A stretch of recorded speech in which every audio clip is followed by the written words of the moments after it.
Hello and welcome to the Planner Pals podcast, a podcast hosted by two true Planner Pals. My name is Mark and I go by Mark Your Pages. And I am Jess, or Jashi Karan, and in this episode, we're looking at messy versus curated planning, considering what the pros and cons of each of these are, why neither of them is right or wrong, and we really want to know where you guys fall on the messy curated spectrum. We're definitely going to be sharing where we fall. But Mark, when it comes to this topic, why is it actually important to talk about? I think it's important because we're unveiling the reality of planning. What you see online, which typically is going to be the best of the best, versus maybe what your planner may look like. It's on a spectrum. Not everyone actually normally plans like that, but some people actually do. Like Jess and I fall on very opposite sides of the spectrum when we're talking about this topic. It's like, what do you mean? Of course my planner is messy. She's like, no, it needs to be perfection. But I think just really going through and normalizing it is just key as we're talking about it, because like we said, what you see online maybe looks a little bit different than what yours looks like, and that's totally okay. The biggest part, as we all know, is that your planner is for you. So it's really important to make sure that it's working for you, but also not saying that it can't be a little bit of both or meeting kind of in the middle, especially if you're a persnickety biscuit about certain things like headers or the way they look or the way your boxes look, and kind of falling inside of there. Yeah, and we definitely want to say from the get-go, whether you're doing messy planning or curated planning does not mean that your planner isn't functional, right? We're not saying that either is going to be like better in terms of your productivity or in terms of getting things done or fulfilling really the purpose that you give for your planner. It's more so just thinking about the overall kind of final appearance of your planner, I suppose, and whether you lean more to the messy side, more to the curated side, or very much smack bang in between. It can also differ from planner to planner, which I think is an important thing to consider. Like some in your lineup might be quite curated, quite kind of, aesthetic leaning, whereas other ones might be like complete scribbly messes and such. And I think it's kind of also nice to be able to have separate spaces for separate things because in a way they also fulfill different needs for you. Or at least that's what I find my planners do. Oh, completely. I mean, some of those planners are like, okay, I'm writing very nicely inside of this one. Like it's very intentional because it has that kind of space. Like the one I use for all of my ink swatches, I'm very precise about how I'm writing. I take my time. I go very slow because I want it to look somewhat normalized, even though it's different colors. Whereas my day to day, completely different story. But Jess, why don't we, maybe we'll do something first is like really kind of define what we mean by messy versus something that's a little bit more curated, because I think that could be a little confusing, right? Depending on how you're thinking about it. So why don't we go into have you define those for us? Because you're very good at defining things versus me. I'll ramble on for hours about what I think it is and then double check myself on if that's really how I feel. Yeah. And repeat ourselves like 3 to 6 times in between there. But in terms of messy planning, we're thinking like fast, low friction planning. It's really get in, write your stuff down, get out, with not necessarily a lot of concern as to how it looks. We're thinking kind of scribbling notes, it could be crossing things out, really just the idea of taking your brain and putting it onto paper without too much consideration of the kind of structure of the layout or the sizing, spacing, those kind of things, which are more so considerations that might come in with curated planning. So for curated planning, we're thinking it's very intentional about where information is stored, what information possibly is stored. It's visually placed in a way that is appealing after the fact. Typically, it's a lot neater. It doesn't necessarily have to have perfect handwriting or anything like that, but the placement of pieces within the planner has been done with a bit more intention, I suppose, than our messy planning kind of compatriots. And I think when we define those even sound like very opposite sides of a spectrum. It's like you're either one or the other. But I think the reality really falls that we probably fall somewhere in between there. And like you said, it might be depending on the type of journal that you're using. I know for me, it's very much about the time that I have to accomplish what I'm doing. So if I'm trying to write things down quickly because I'm in a meeting and I'm taking handwritten notes, that's going to look a lot messier perhaps than a page that I'm setting up very intentionally, like we talked about, the perfect header, everything spaced out appropriately, and trying to figure that out. So I think talking next about maybe where we fall on that spectrum might be a good kind of space. And we're going to start with you, Jess. I'll give you 3 guesses as to where I fall. Yeah, I definitely consider myself to be more in the curated kind of space. When it comes to my everyday journal, everyday planner in particular, I enjoy having it look nice. So I'm making sure to kind of pre plan what my layout structures are going to be before I get in and actually draw things in. I want to make sure that the boxes are appropriately sized so that everything fits nicely, which does often tend to requiring a lot of pre planning before you plan the plans, which feels just like maybe a little bit of overkill, but it means that then the end product is something that is very nicely organized, easily structured. I can find everything I'm looking for and it looks good, which makes my brain happy. Because one of the things that I find for curated planning is that the curation part is just part of the joy of it. It's part of the enjoyability of the process, at least for me. Now, we're going to get into a conversation about when things maybe go a little too far. That's not right now, that's a future topic point. But there are other spaces that I do messy planning, or at least what I would consider to be messy planning. I know that to the outside eye, it still probably looks fairly curated. It still probably looks fairly neat. But for me, anytime I feel like I'm using my natural handwriting, which I have very slowly kind of gravitated towards in my everyday planners and such, because I felt like my natural handwriting was not consistent enough, quote, quote, wasn't consistent enough to put in my planner, or, all the letter forms didn't have the same sizing and spacing and all of that kind of thing, it would add to that feeling of messiness. So I was kind of tending towards doing all caps writing because all caps, I could find that it would be very consistent looking, everything looked equally spaced. And then there was that kind of cheerleader effect with all of the letters. So the curated part there was kind of shining through. Nowadays, though, I use my regular handwriting in all of my journals except my 5 year journal. And that's because it's a 5 year journal and I still want it to be matchy matchy. And I've done 3 years so far of all caps. So I'm going to continue. I mean, I've been an all caps person ever since I started my bullet journal almost 9 years ago. I think we may have talked about it on a previous episode, but if not, when I started, I was very intentional about a handful of things. I was very intentional about thinking about grid spacing and layouts and how I wanted that to be structured. And my handwriting was one of the other really big things. And the third was experimenting and using different types of pens and tools and things like that. But the handwriting part was something I actually adopted from my dad because all my life growing up, he always wrote in all caps. And when you're in school and you're going through, that's never an option. Everything has to be grammatically correct and uppercase and lowercase and all these different things. And then suddenly, for whatever reason, when I started the bullet journal, I just made that decision to start doing that. And it's so funny because I have to really think about drawing or writing anything in lowercase. I was doing something with the Uniball the other day and I was writing Uniball, which their logo is all lowercase letters. And I was like, you and like I was like almost like forcing my hand to write these lowercase letters.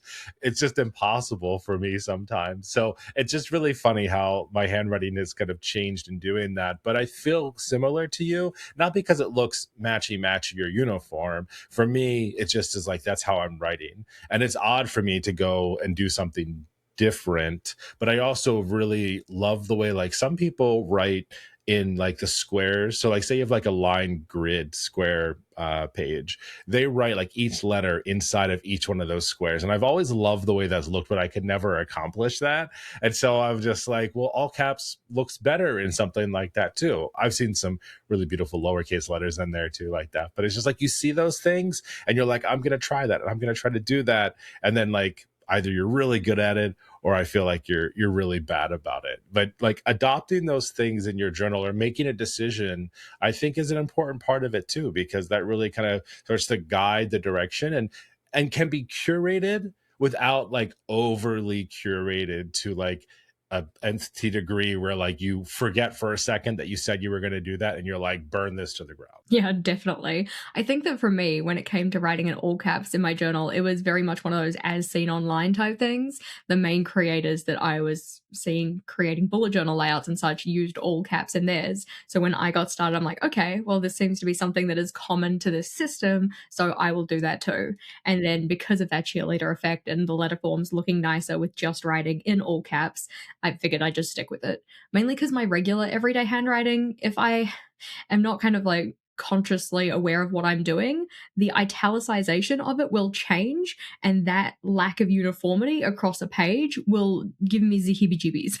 It's not the kind of curation I like. If it's going to be italicized, cool, but it all has to be on the exact same angle of slant, otherwise, I will get irked. Oh yeah, see, this is where I fall in like complete opposite spectrum of you with those kind of things. I'm like, meh, it's whatever. I mean, I've taken to using like different type of letter forms. So even though I don't write in lowercase letters, I have this font that I like to use. I call it Big Little. It's stupid because it's like it's uppercase bigger, but it's still uppercase but smaller than the other one, and then uppercase, and and kind of going like that. And it kind of gives this really fun like visual effect of something being, the start of a sentence or start of a header, but I still get to write in all caps, just in different sizes. And it's like a really fun way to kind of do it. It takes away, for me, it also takes away the stress of having to have perfect letter form, because the whole purpose of a font like that is to be fun and kind of exciting and a little bit different. I use it a lot when I'm doing like Halloween spreads because it has a little bit of like a spooky kind of feel to it, but it's just really fun and easy to do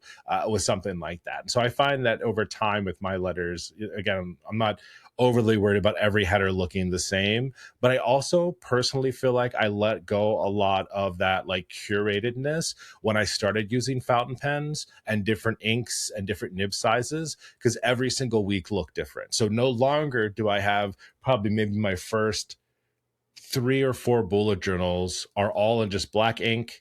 Right. I may have experimented with some layouts or whatever, but then as I've gone on and used different pens, every week is a different color. So it's just like, okay, well, I don't have to worry about feeling overly worried about that feature anymore, because I know that's how I'm going into it and I'm totally okay with it.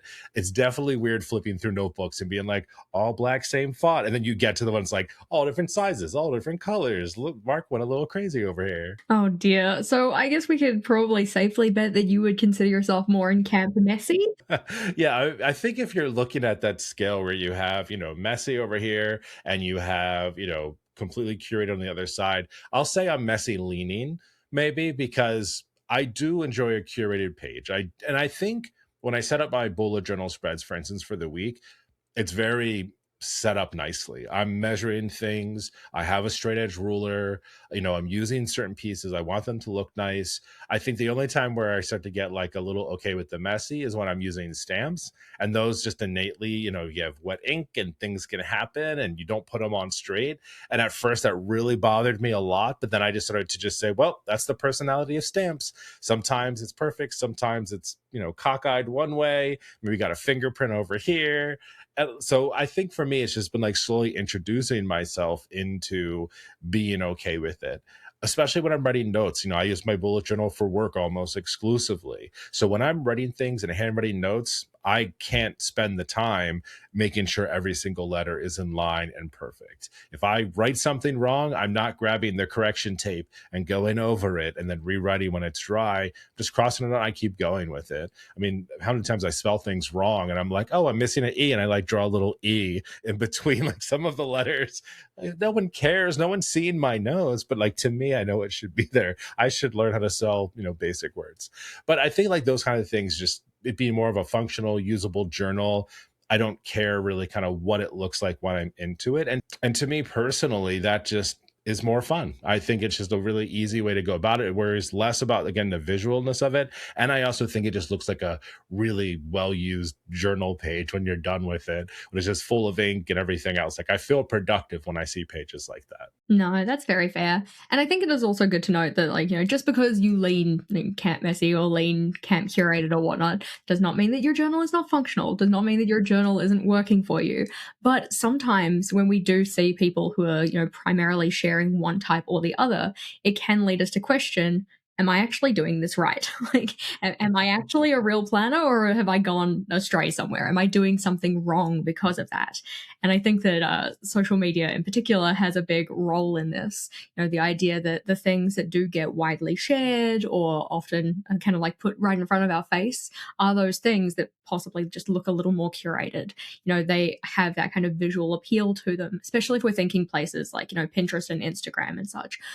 Those places are very kind of aesthetic first, as opposed to, I don't want to say like value first, because I think there is value in aesthetics. as said, it kind of like adds to the joy of planning or whatnot. But if we're thinking about like form and function, yada yada, I think that the form part of that comes first on those platforms, which if those are the places you're getting your main sources of inspiration for your planner, then oftentimes if yours does not look like that, it can not necessarily like fully consciously, but maybe subconsciously, you're like, "Mm, my planner doesn't look like that. I don't think my planner is like a real planner, or it's not really planning because it doesn't look or like fit the mold of what these other things that I'm seeing online are kind of presenting." Oh, 100%. Actually, one of the first times early on in my bullet journaling career on Instagram, Supermassive Black Ink was a page I love so much. I don't know that she posts as much anymore, but she used to. And you would see these awesome pages that she would do. And she only uses black ink. That's it. And I was like, oh, like she was actually, I think, the first person when I bullet was starting a bullet journal that I was like, oh, I'm going to only use black ink. Like if she can make her pages look that awesome only in black ink, I can too. Like she was a huge inspiration early on. And I remember like following her for a super long time. And I remember one time she was showing her other pages. So what she was showing on her feed was, perfect black ink lettering, all nice and all of that. And she flipped to a different page and that's where she was working, like actually working. And it looked nothing like that. It was just like a everyday journal with someone writing down their notes and tasks and stuff. And that moment for me was like, oh, okay. And this is well before I fully understood like the social media of bullet journaling and or the bullet journaling of social media, whichever way that is, where yes, what you're presenting looks beautiful and perfect. It is art, right? You're going to show and always put your best foot forward. But the reality of what that looked like was just like, oh, good. I'm not I'm not wrong in what I'm doing. I was like, she's just showing her best work on her pages, but when she's actually working in it, she's a human being. And like that was like, oh, I was like, oh, it's okay now. I was like that permission almost. I had to see that to be like, yes, I don't have to be perfect in this journal for it to be a journal. I think that, one of the things that gets me about this kind of point of conversation in particular is the idea of like, oh, well, the plans you see online are fake or something, or the planning that people is doing online, presenting that's like overly curated or very visually appealing or whatever, that's not their real plans. And I mean, in her case, she had functional pages that she was working in that did look a little bit different. But I do also feel that for a lot of the people who are presenting their planner online, given the time it takes to make that, they're not spending more time setting up another one. I'm certainly not. So my curated pages or whatever, those are my planning pages. That is where I am doing my planning. It's just that I'm also quite mindful as I'm going through to make it look nice. One, because sharing on the internet, but also two, for own personal journaling fulfillment and enjoyment and such. So it's one of those things that, like, yes, some of the planning that we're seeing online or the planner layouts or whatnot, those ones that do have a lot of visual appeal, some of them don't represent the real life for those people. They're more so made in the kind of like aspirational planning kind of space. Whereas for some people, sure, it may look nice and have visual appeal and whatever, but they're still actively using it. That is still how they're getting things done. It's just that that visual appeal aspect is something that adds some kind of like, purpose fulfillment for them in their planner, whether that be joy or the fact that if they like the way it looks, they're actually going to use it, or like whatever it is. For me, it's very much the idea of if I like the way it looks, I will actually come back to and use it. Whereas if I don't like the way it looks, I will not come back to and use it. It's definitely interesting when you do sit back and take a look at it. I was trying to think, there was like probably over the past several years, and if you remember the names of these, Jess, tell me, or maybe you'd even see it. I don't remember. Or again, Planner Pals, if you remember seeing these people, but they used to do like these full spreads for like their monthly overviews, and they truly were art. Like the most beautiful line detail, coloring, all these pieces. But it took them weeks to be able to make that one page. And there's like two people that there's, and again, it's like in my mind, there is one I remember. There was Isabel Hoops. She's an art teacher, so the work she was doing was just crazy awesome. And then there was Love with Miss J, or Love by Miss J, or Love with Miss J. gosh, her work was gorgeous. It was incredible. Like it truly was. And then I remember one time she had it like half done and it was like middle of the month. She was like still working on my monthly overview. And I was like, girl, don't even call it a monthly overview anymore. This is straight up art. Like you don't need to worry about it. Isabella is a whole other level. I mean, oh my gosh, hers. I swear, like I don't even have words. Like she would draw like horses for April, and you were like, I'm sorry, is that a photograph? She's like, no, I did it in color pencil. I'm like, damn, that is awesome. But like this things like that though, where you have to look at it from that perspective though, and appreciate it for what it is. Because at no point ever was I gonna ever draw anything that looked like that. It inspired me to look into it more or to think about it or whatever. But I knew that was not happening over here. So I just looked at it and said, I appreciate the art of it. I appreciate the time. I appreciate them sharing it and going through with it. For me, it never made me mad or feel like I wasn't doing anything the right way. I will say there are some stamping artists like that use to like stamp out whole pages. And I'm like, wow, that looks perfect. Why can't I get mine to look like that? You know, you're just like, it's stamping. You have to practice it, you know, but I think that's a really big thing too. But I know there's people who hated on those people that were like, oh, like this is ridiculous. That's a waste of time. Why would you ever do that? And I was like, chill out, my friend. Appreciate this artwork. Like that's what it is. I think that the thing that always got me about those, this is a waste of time comments. I'm like, bruh, pot, kettle, black, like, it was a waste of time to write this comment. Go touch some grass, do something with your life. Well, it is. It's just like for anyone to look at any body of work and say that. Now, I would say that if they were spending more time designing those pages and completely flopping on their work and their life and their other things that they had to accomplish because they were more focused on that, then yes, like if the point of doing that was to make a functional page that you were using and again helping you improve kind of your day to day and you were failing at that, absolutely. That is not a productive spread that you made for yourself. I definitely was guilty of that early on. I remember one time somebody had posted, it was like something with like clouds and they had like really cool drop shadows and something. And I was like, oh, I'm going to do something like that too. And then I went to go like write in the cloud and I was like, there's only like, I can fit 3 words inside of this. I was so focused on like how this cloud looked. I was not even thinking about how will I write inside of this cloud. Yeah, definitely. And I think that that's one of the things that I've had to learn over time with, sourcing inspiration online and whatnot, is that some layouts look absolutely gorgeous and they would not work for me at all. And being able to figure that out for yourself, it does kind of come with, reps, time in the game type of a thing. Like I know that horizontal layouts, while they look cool, aren't going to work for me because I love a long ass checklist. It needs to be like a full length of the page for just one day of the week kind of a thing because your girl got stuff to write down. But in looking at those layouts and looking at the kind of, functional stuff that they have in there or the structures or whatnot, just because it doesn't match the style of planning I need for myself doesn't mean that it is not functional for that person, even if it is curated or even if it is messy kind of a thing. I think that one of the things that we've kind of edged into and touched on is this idea of, well, if you've got camp messy and camp curated, what happens if you go to the extremes of those? What happens if you kind of take it too far in either direction? Because I think that both of them do have their kind of innate pros, but if you get a little bit too aggressively into either side, you can kind of run into some decent cons. So I'm going to let you start. What do you think the cons of curated planning are? Well, I talked about this. I did a previous episode. I think if you are so focused on how it looks, then you don't actually write down the things that you need to. And I was very guilty of this before. I was talking about like headers, for instance, for pages, where I'm like, well, hold on. I had this theme that I was going for with this certain lettering, and I don't have that pen with me right now. So I wouldn't write it. And like that's pointless. That doesn't make any sense. So, a big part of that is just going in and like getting it done, or you have to be so like on point that like that pen or that marker or whatever tools you're using are always with you.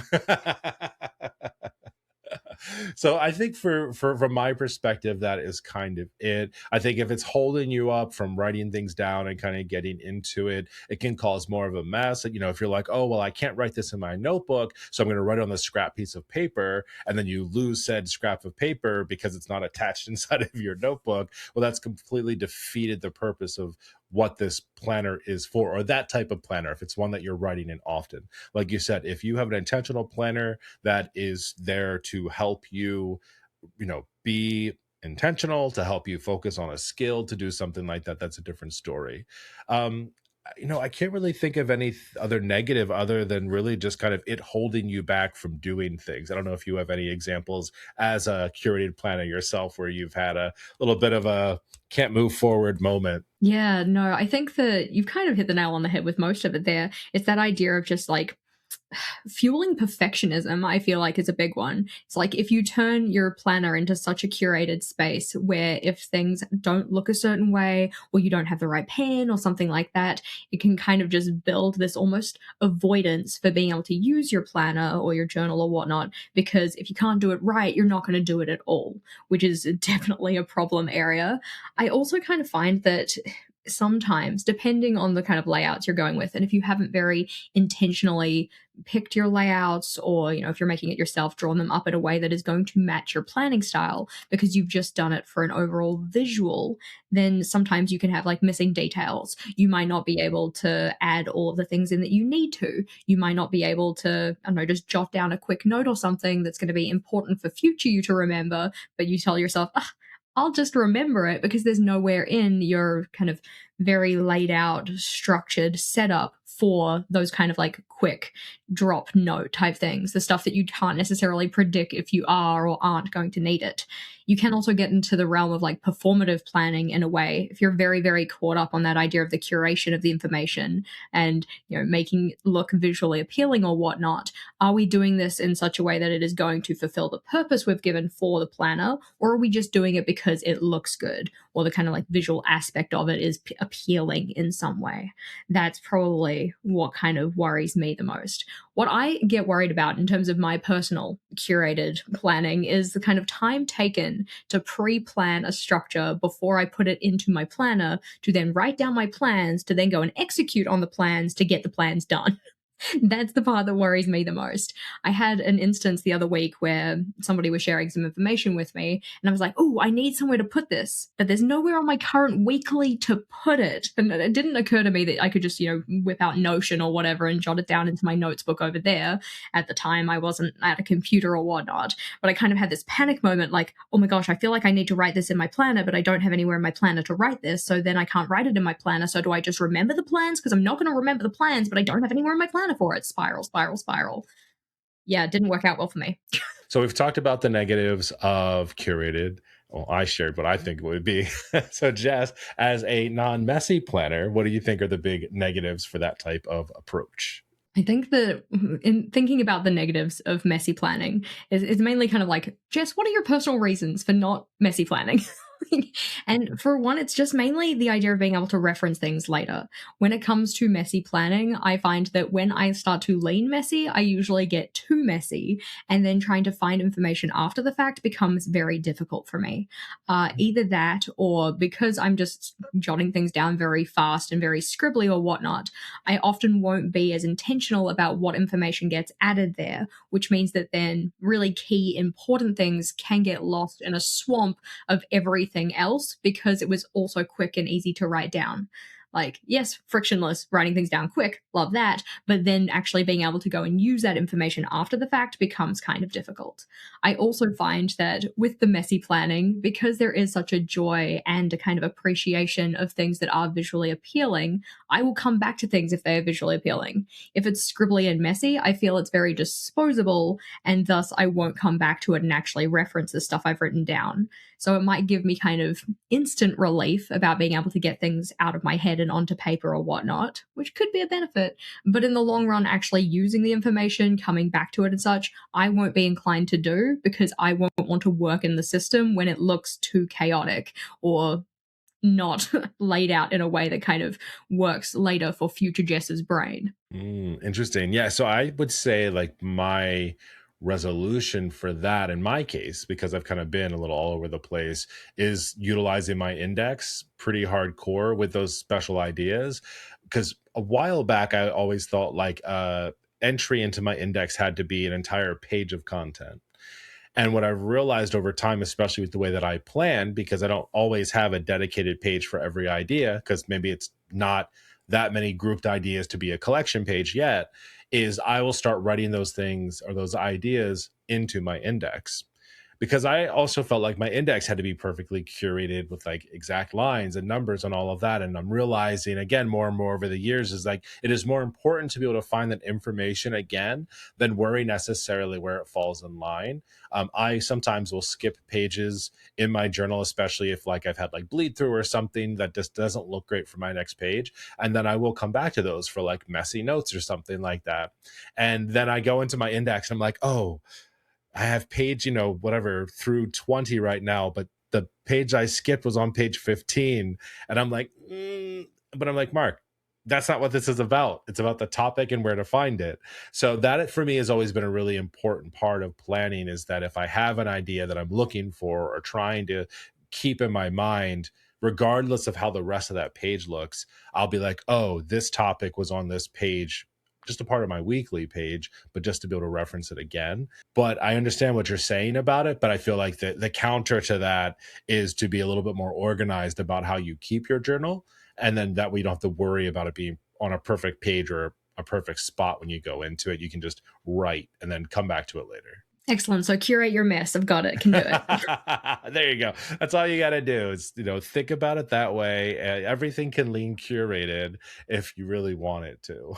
Yeah, I think that given the fact that either of the extremes does have some kind of negatives associated with it, there is really decent benefit of having a happy medium, like falling somewhere in the middle, whether it be more kind of messy leaning or curated leaning, because both of them do have their pros and do have their cons. Finding a blended or hybrid system can be a just happier place to exist in. Yeah, and I feel you completely on this idea of like messy and curated. Like a great example, for instance, I was jotting down a list of I was signing my team up for some training classes, but everybody had to volunteer for that training class. So they had to message me and say, Mark, I would like to be signed up for that. So I went ahead and started writing down a few names, and I drew a little line. I was like, oh, I have a table. Once they're signed up, I'll check off over here. The thing is I didn't think that I have 13 people on my team. I was like, well, not everyone may message me, so I'm not going to save 13 spaces for this. The problem is, 13 people did. And so I had probably enough space for like 10 people because I was like, some people might not.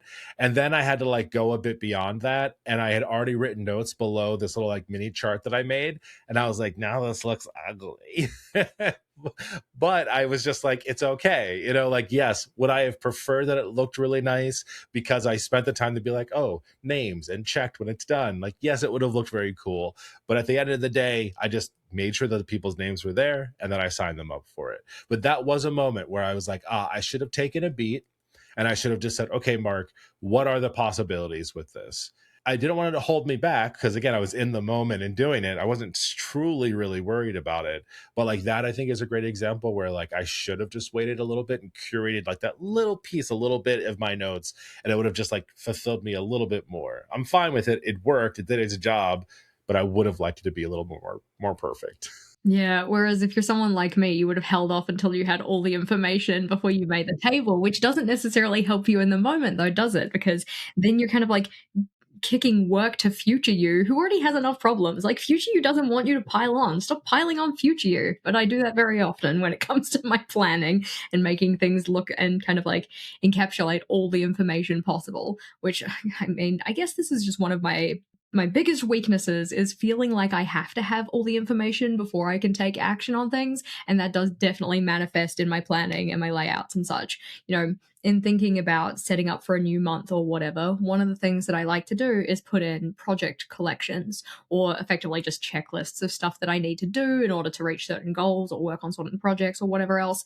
And rather than just draw up a space in my layout and call it a day, I will jump into my layout planner, which is a digital document. I will type out all the things that I need to do. I will structure them on the page to make sure it looks nice. I will know exactly what dimensions of box I will need. Then I will go and draw the box. So it's like, cool, you've pre-planned your list before you put it into your planner, which was supposed to help you planning out your list. Yes, that is exactly what I did. Well, see, the thing I get into is like, then isn't that, I mean, technically you're doing work with it, but then I feel like it almost moves into that performative part because you have all the information to get there. So really all you're doing in a way is just rerunning that information for yourself. I guess if you're going to use it again later, I can see a benefit to that.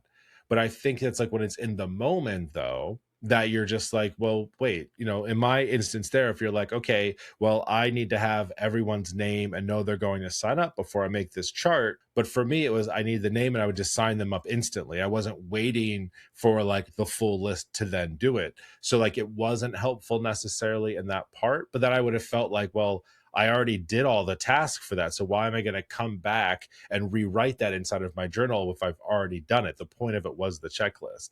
So like I feel like sometimes that's where I get a little like back and forth on it, where like I see the benefits of it, but it's not helping me in that moment. So I think maybe it's important for you to know kind of what you want from it before you start to do it, which is like I said, maybe sometimes just taking a beat and being like, okay, do I need to plan this out or do I just need to go for it? Yeah. To clarify, I'm not writing a full project plan in my journal after the project has already been done. All right. If that's anything that anybody was picking up there, no, that's not the case.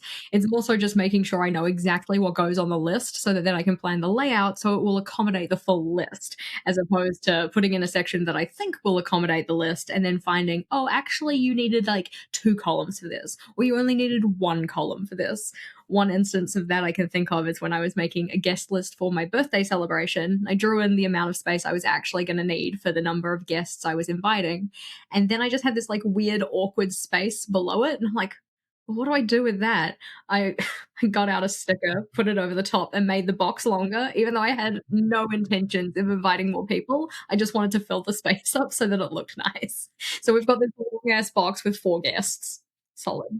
Yeah, I mean, there's definitely ways to go about it. I mean, I think like that's a great example. It's like wasted space. It's like, well, I planned for this to be one thing and it went a different way. And so like I have to like retrofit the space to do something else now. That can kind of get in your way a little bit where you're like, okay, well, if I would have just kind of went with it, I could have drew a box around it later and said, "Oh, pretty."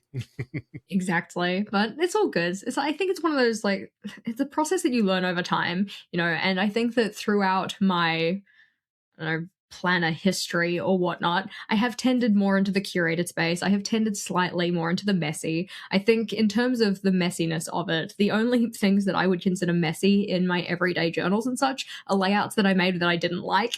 That's just because I didn't like them. It's not because they're actually messy. It's just that something about it gave me the ick, and I'm like, no, I'm not going to use that. So, regardless of where you fall, it's all good. At the end of the day, it's really just making sure that your planning system, your planners, or whatnot are fulfilling the needs you give them, whether that be, the joy of having curated spaces in there that look very nice, whether it be that idea of being able to think on paper and just get things down really quickly and all of that type of thing. Both are valid, both can work. Just make sure that in either camp, you're not falling into the major cons that are associated with going to the extremes. So, not being able to find your information again because you wrote things down messy and now you can't even read your own handwriting anymore, or not curating to the point where it's like, okay, cool, I have to make 3 like mock ups of my layout before I put my layout into my journal to then write out my perfect plans. Both of those are problems, and they're probably not aligned with the functionality that you want for your planning system. Yeah, and I think just knowing that it's absolutely okay to be somewhere in the middle or some leaning way with it is to say like it's absolutely okay that this looks this way. And I think also too like something I've done, I have a handful, I know we've talked about like R&D journals too. Like if you really want to plan something in advance and just have like a resource for that, grab another journal and kind of sketch those things out and allow yourself to be messy as you are exploring that, because it's almost like we said, you're giving a purpose to a journal. You're saying, okay, journal, you are my messy sketchbook journal where I just think out ideas or do whatever with. But like you can work that all out there so that when you go to like set up a new weekly or daily or monthly, you have that and you're like, oh, here's the spacing. It looked nice. It works well. Like I used to have a version where I would actually take notes like inside of the empty space. It'd be like, this worked out really well for me, or this wasn't enough space. Maybe rethink this, and almost kind of like critique each week as I went through with it. But that's what's really helped me get to a point to say, okay, let's be thoughtful about what we're doing, but know that it also needs to be workable too. So I think for all the planner pals, just know like you don't have to be one way or the other. You might change over time, or you might just change day to day. And if you feel like sometimes you want to be a little extra buttoned up, absolutely create a page, take your time, have fun with it. But if you want to let loose, let your hair down a little bit and have fun, if you need to give yourself permission to do that on a separate page that no one will ever see, I say go for it. Live on the wild side, see what happens. And we, of course, would love to know, Planner Pals, where do you think you fall? Do you lean more curated, more messy, very much in between? If it depends on a different space or a different journal, we would love to know. Let us know either in the comments on YouTube, or you can hit us up at plannerpalspodcast@gmail.com, or over on Instagram at Planner Pals Podcast. An awesome episode as always. Great talking about these different pieces. And Planner Pals, if you want to get these episodes in advance, you can now take part because you can be a part of our official Planner Pals podcast YouTube membership, where you'll actually get podcast in advance before they launch on the days that they do. We also are letting you pick some of the future topics as well as we go through, which is a giant perk because, I mean, we want to make sure you're getting what you want. So make sure you click the join button right next to the Planner Pals name on YouTube. We awesome to have you there, and we can't wait for you to share some of your cool stuff with us in the future. Whether you're part of the membership or not, though, we want to hear from you, Planner Pals. Do let us know your thoughts on whether you are a messy or curated planner. And as always, thanks for watching.